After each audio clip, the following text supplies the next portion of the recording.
that died at 3 o'clock yesterday morning. And she had really become somewhat the matriarch of our church, at least our staff. Those of us that had lost moms prior to this called her mom, at least I did. And so what a delightful, delightful individual, and what a contribution she made here in a very subtle way. She stayed very involved in our small group ministry and zoomed in on many of our activities, but also got very involved as soon as she got here. So the service will be on Thursday at 3. And so we're going to do that well, I'm sure. So continue to be with them as they walk this walk. It's a challenge, as you're very aware, but a great celebration. She was at annual conference 2 weeks ago. And I don't know how many consecutive years she has been, as a participant with that. So it was just remarkable to watch her and the energy she had, and the excitement she had about being there as in our United Methodist family reunion that we do annually as the annual conference. So it was good to have her with us. We continue this week with being on the road with Jesus. If you have not already gotten your fan, these things are really good. They work. Many of us grew up with church fans. I don't know if most of us remember the days that churches really didn't have air conditioning. In the 50s and 60s, we didn't have central air like we did. And when it was hot on Sunday mornings, you just opened the windows and the bees flew in, all those kinds of things. But church fans really were a big deal back then. And so this one's on the road with the hashtag on the road DUMC. If you're going to be traveling this summer, take one with you, take a selfie, post it yourself on our hashtag here, or send it in to us and we'll get it up there too. But we'd love to see where we're going and where we're involved. We already had one.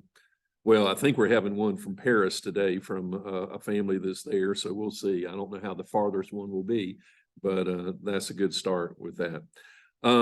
We are going to continue with chapter 9 of Matthew, which has been a lot of healing stories. We're in the heart of Jesus's ministry at this point, and he's just interacting with all kinds of people all over the place. And if you remember in the 9th chapter, we've had the story of the paralytic man that was carried by his friends and then lowered for Jesus to interact with and heal. And it was their faith that helped provide his healing. There's a reaction by obviously the religious leaders who always have a comment on something. If you remember going all the way back to the time of Jesus's baptism, after his baptism, it is Satan who interacts with Jesus and challenges him, who tempts him. And then after that, Satan kind of takes a back seat saying, I'll be back later. And all of these church leaders then begin somewhat taking the place of Satan, tempting Jesus, challenging Jesus everywhere he goes, everything he does. They're there to be the nuisance, so to speak. And so you have that happening again. Jesus reads the evil hearts of the scribes who were part of that church leadership. Jesus asserts his authority over sin and disease and proclaims that. Matthew then obeys Jesus's call to follow him. Jesus eats with tax collectors and sinners, which we remember recently with that. And then the disciples of John, who also, and it's interesting, you don't really know the distance from time to all these events, how close they are to each other, but it seems like Jesus is surrounded with just all kinds of different people, and part of those are followers of John the Baptist. And they're asking questions of Jesus and his disciples. Why don't the disciples fast, which is a religious practice, a spiritual practice that both the Pharisees and the Essenes at that point were doing. And why aren't you doing it as a spiritual discipline? Why aren't you disciples? And Jesus responds to that. And then we come to just finally the principal statement of things, and that is that things are different now that the Messiah is here. You're going to see some changes, and Phil reminded that in the sermon Sunday. It's going to be different. And so we're to that point, and so we come to this session this week where we're looking at Jesus continuing to interact and to do healings and things like that. So we start with here we go. We're into the 9th chapter of Matthew, the 18th through the 26th verses. And while he, Jesus, was saying these things to them, suddenly, now this is I underlined this, and you're going to see here, one of the things that's kind of unusual about Matthew at this point, he's kind of taking Mark away from us at that. If you remember, Mark is using action words all the time, and immediately is one of Mark's words. And we'll hear that more. Everything happened quickly. Everything happened immediately in the Gospel of Mark. In 16 chapters, 42 different times, Mark uses the word immediately.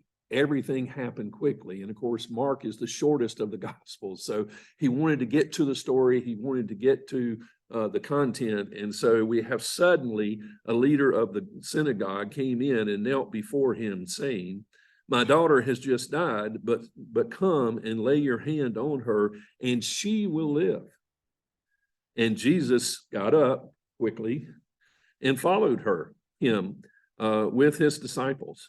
Then suddenly a woman who had been suffering from hemorrhages for 12 years came up behind him and touched the fringe of his cloak.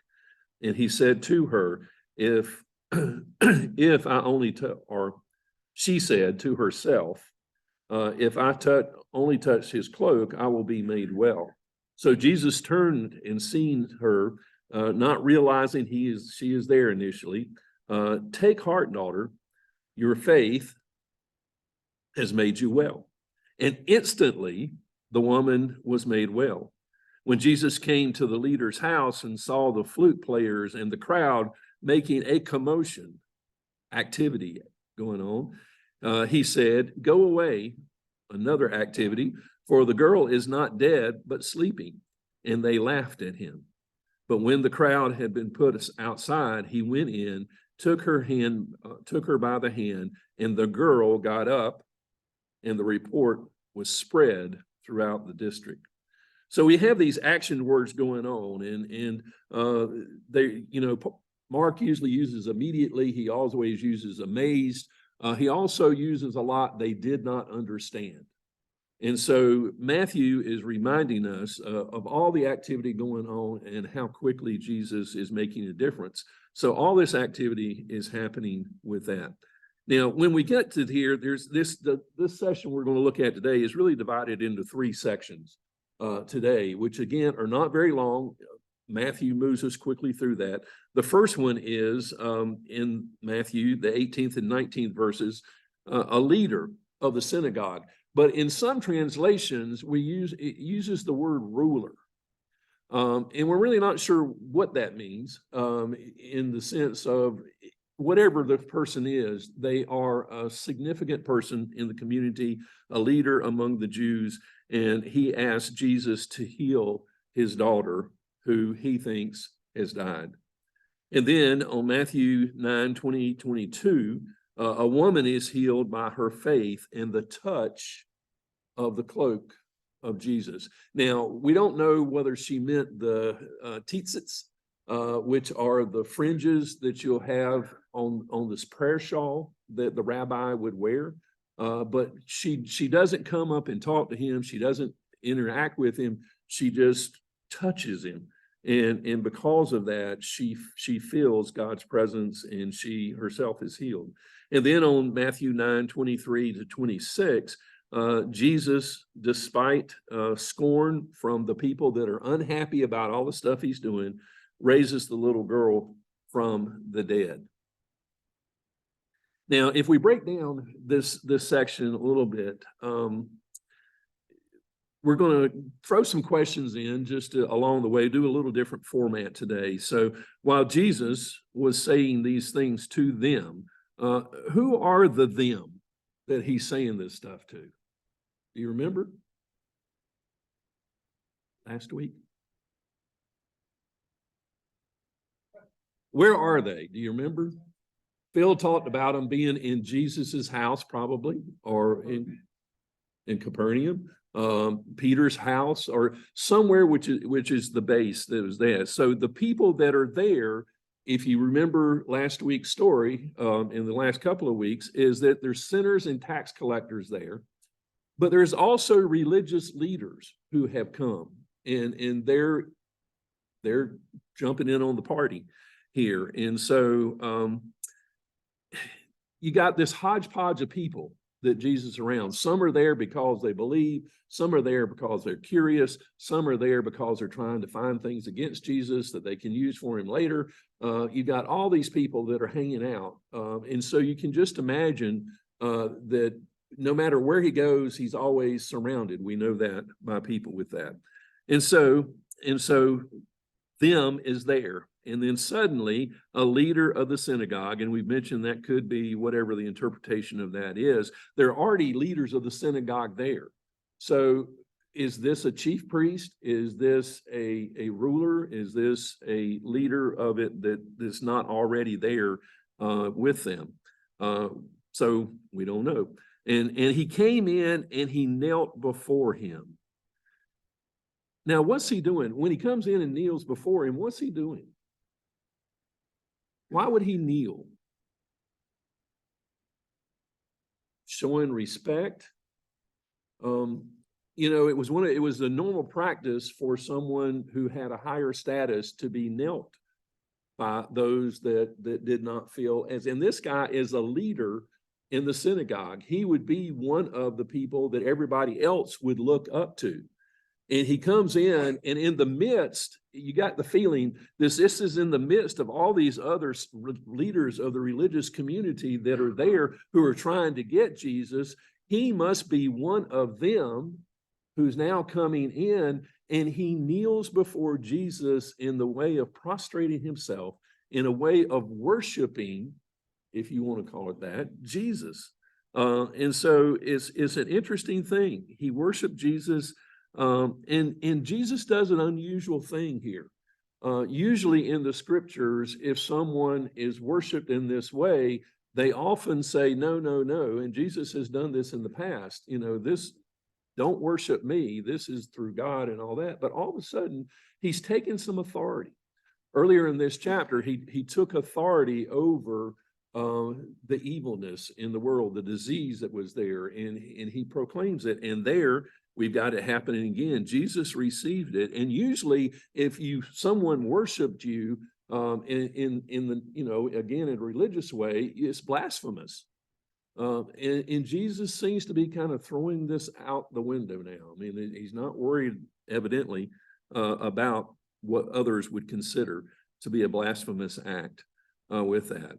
And so he knelt before him, saying, "My daughter has died, but come and lay your hand on her, and she will live." Well, how did that man understand this? Where did he get his information? How did he know what he needed Jesus to do? What did he understand about Jesus at this point? He's heard about him. Word is out about him. He maybe has seen healings already before, but he's not supposed to be doing this. He is putting his authority as a religious leader in the synagogue at risk by doing what he's doing. Could you imagine one of your group of peers coming in and doing something in front of you that you don't think you're in agreement with? What kind of risk is that taking place with him? And so he understands that maybe Jesus is something. Jesus is special. Jesus can do things that others have not been able to do. Maybe this is a little bit of desperation. Many of us have always said we would do anything for our child's well-being. And it looks like this man is doing the same. But what did he also not understand about Jesus? His grace. One of the things that he does is he pushes Jesus to follow him, to come with him. And one of the things that we've already seen in the scriptures is, if you remember earlier in the scriptures in Matthew, the 8th chapter, if you remember the story of the Roman soldier who comes to Jesus to heal his paralyzed servant, he says, Jesus says, okay, I'll come with you. And this guy says, wait, you don't have to do that. I know you can do it from here. You have the power to do this from here to heal him where he is. You don't really have to come because I know you can do it. And Jesus does. And so this guy maybe hasn't heard that story. Maybe he just thinks Jesus has to lay his hand upon. Maybe he saw that happen. Maybe he saw Jesus heal a blind man or something, or maybe he uses his hands in some ways, and maybe that's what he's thinking here. So we've got things going on. And then suddenly, a woman who has been suffering from hemorrhages for 12 years came up behind him and touched the fringe of his cloak. And again, why didn't she approach him directly? Why didn't she come in and as many people did and say, Jesus, heal me? Why would she not do that? She's ceremonially unclean, for one. She's probably embarrassed. For 12 years, she has had to separate herself from the rest of the community. Maybe some people know her story. Maybe some people don't. She can be condemned for touching Jesus in the crowd. Women did not interact with men this way. It was not the usual thing that a woman would take the initiative to contact, and much less getting through the crowd of people that are around Jesus. You would not put yourself, you search yourself forward with that. And she didn't want to be openly healed. There's always people that would rather stay with the affliction they have than pursue assistance, just because they don't want to bring tension to themselves. And so here she is, she's taking the back door, so to speak, with this. And she had, but there's something inside her that says, I don't know if this will work. I think it will. I pray it does. I hope it does. I have faith that it will. And so I'm just going to risk it. I'm going to do all the things that I know I'm not supposed to do. I'm not going to talk to him directly, but I'm going to do that. And so she comes up from behind him and touches just the fringe of her cloak. Now, Matthew or Mark and Luke both have stories similar to this about this event. And they talk more directly in depth about things. Matthew gives us kind of the Reader's Digest condensed version of this. But we remember also in those stories, the woman reach out and Jesus feels power being tugged upon him or taken away from him. And so he does that. And so she touches the fringe of his cloak, and for she said to herself, if I only touch his cloak, I will be made well. If I know it well enough to know I just have to have that little bit of Jesus. And how many of us know that a little bit of Jesus goes a long way? And so she must have picked up on that too, as she has watched him interact with others. But what is it that made her believe? Again, she's desperate. Like the woman at the well, her faith, though imperfect, Jesus listed all the things that the woman had been involved in and done with it, but her faith is what made her whole. And so this woman does the same thing. Her disease was immediately cured because she had faith enough, she risked enough, she was willing to go that extra step to be involved with Jesus. So Jesus turned and seeing her said, "Take heart, daughter, your faith has made you well." And apparently the woman, and instantly the woman was made well. And so this woman is just going farther, I mean, with that. And so Jesus turned and seeing her said that.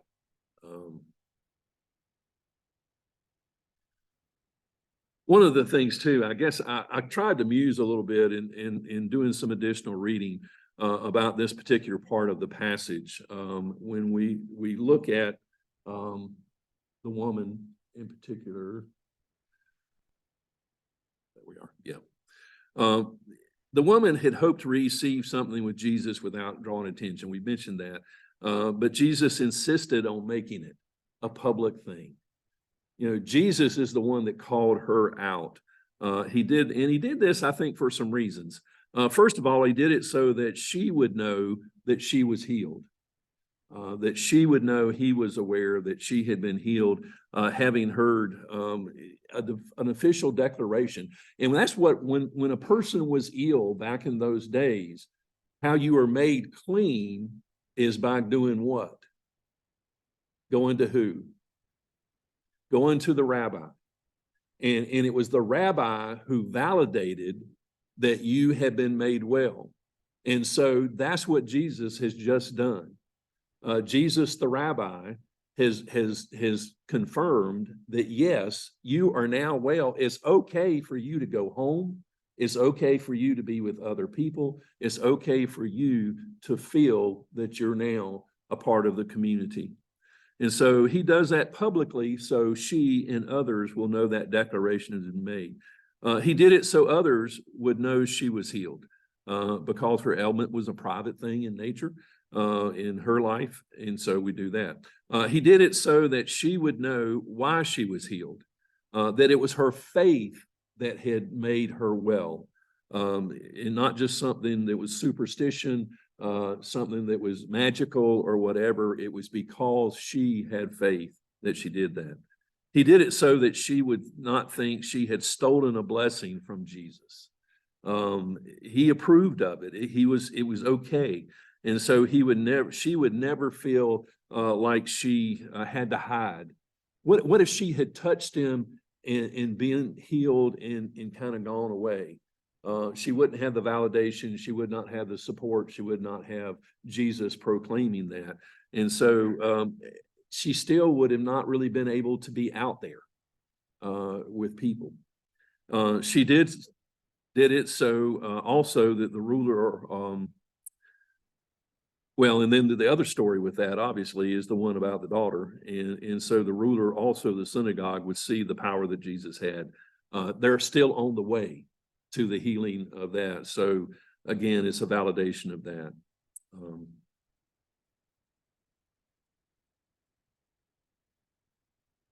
And so when Jesus came to the leader's house and saw the flute players and the crowd making a commotion. So why were there people making a commotion? The girl had died, but why is there commotion made over that? There were professional mourners. That is correct. It was normal in that culture when someone would die that the community would come together with you to mourn. But it was also normal and expected that you would also have persons you hire to come be professional mourners at your house. And they would wail and they would play flutes and they would play drums and they would do all kinds of things to help you express your unhappiness and with that. You tear your garments, which they would do, and then they would make this commotion outside as a way to experience that. And you see that sometimes it's not normal in our world, in our culture here, but I have been to some funerals where they weren't paid, but they definitely got into it with it, and they were not members of the family, but they would really express for the community and for the family the feelings that were going on there. And so then Jesus said, wait a minute. Go away, for the girl is not dead, but sleeping. And they laughed at him. But when the crowd had been put outside. And so why did Jesus throw all these mourners out?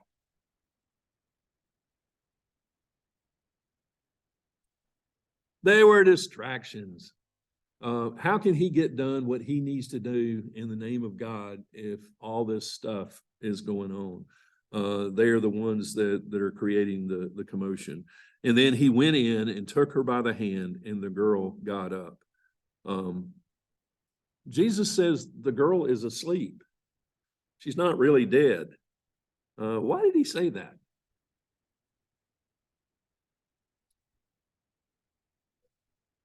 Downplays the miracle?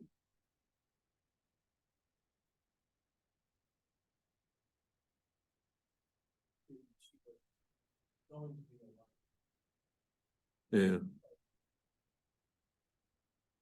Pat says, he knew that she was going to be alive, and that when we go to sleep in our death experience, we know our gift is also life. So, she's going to do that, and it's interesting. We often have these questions asked. Why did Jesus pick this girl to be healed, brought back to life, if she's truly dead? Why doesn't he do all the children? Because a synagogue leader asked.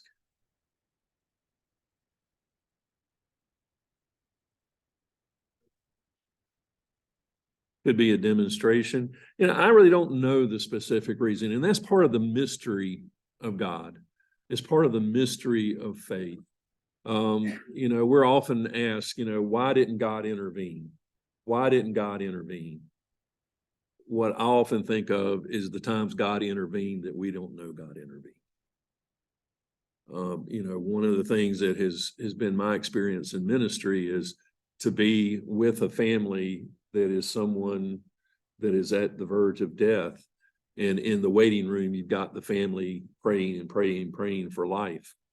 And you've got the person in the bed who is praying for death, ready to move on. And so whose prayer does God hear with that? And so it's just an interesting thing. The child is asleep, moving on to the next life. But what did Jesus do to save this child? And we don't know. This is one of those rest of the story things. We don't really know what happens to this girl from this point on. Did she leave a normal life? All those kinds of things. And then the report of this spread throughout the district. What do you think people told other people about what happened here? And if you look at what we've just covered this week in these stories, if you had participated or witnessed any of these things, what would be the things that you would tell others about in the community, in the region, in the district? You can't believe what I just saw. Yeah. She was really asleep.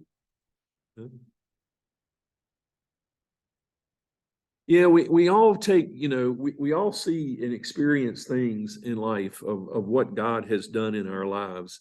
And sometimes it's in a corporate way within the community. There was a lot of folks telling a lot of people out in the world about Night to Shine when it was here. That was a night that we could not have pulled off. We could not have done without God's presence leading and guiding us in what we did. We're still getting calls from families who participated in that event. And in fact, I've got a call I'm making today to a woman who had a child, adult child, who was here, who wants to know more about this church, about faith and how do you live that out. And it was just touched so many different people. So we often find things to do with that. So I do have some questions on the table for you. What two things are the most important to share about the stories that we have shared today? How many different ways did Jesus heal people in the Gospels? one of the things that just amazes me is if you just begin to think back about all the stories in the different ways that Jesus interacted with people, and how they came to wholeness through Jesus, and talk about all those kinds of different ways. What did those stories say about the power of Christ to change the lives of people who were healed? And what kind of healings did come? And how did Jesus change? How has Jesus changed your life? And what have you learned today about Jesus that you need to share with somebody today? And maybe you learned it here. Maybe you're going to learn it in your conversation. So talk amongst yourselves.